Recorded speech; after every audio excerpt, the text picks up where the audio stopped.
टमाटर प्याजको अचार यसरी बनाएर खानुभयो त कस्तो लाग्यो हजुरहरूलाई? मैले लास्ट टाइम भिडियो राखेको थिएँ होइन, अनि अलि डिटेलमा राखिदिनुहोस् न दिदी भनेर कति धेरै म्यासेज आएको रहेछ क्या। फेरि पनि बनाएर सेयर गर्छु है त। मैले अलिकति तेल तताएँ अनि पातलो पातलो गरी काटेको यो टमाटरलाई ट्याप्पा ट्याप्पा ट्याप्पा राखिसकेपछि चाहिँ लसुनलाई पनि त्यसैमा राखेँ। त्यसपछि फर्लक फर्लक फर्काइदिएँ। एकापट्टिको भाग मजासँग सेकिसकेपछि अर्कोपट्टिको भाग पनि मजासँग सेकाउने।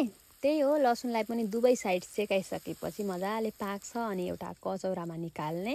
अलि निकै टमाटर प्याजको अचार बनाउनु छ भने पुनः यही प्रोसेसमा चाहिँ सेकाउने। ल हेर्नुहोस् त, यो चाहिँ दोस्रो लटको हो। अब हरियो खोर्सानी अनि टिमुर मसिनो गरी काटेको प्याज, स्वादअनुसार नुन राखिसकेपछि हरियो फ्रेस धनियाँ राख्ने। त्यसपछि मजाले यसलाई चाहिँ मिक्स गर्ने हो। हात राम्ररी धोइसकेपछि त अब खाना पनि मुछेर हामीले हातले नै खाने बानी हुन्छ कतिको। म चाहिँ हातले नै खान्छु, त्यसैले गर्दा मैले हातले नै मिचेँ। हजुरहरू नघिनाउनु होला। यदि घिन लाग्छ भने पन्जा लगाएर भए पनि मिचेर एकपटक चाहिँ यो अचार अवश्य पनि ट्राई गर्नु होला। हजुरहरूले एकपटक बनाएर ट्राई गर्नुभयो भने यो अचारलाई कहिले पनि बिर्सिनु हुने छैन। यसरी बनाएको अचार केसँग मिठो लाग्छ हजुरहरूलाई?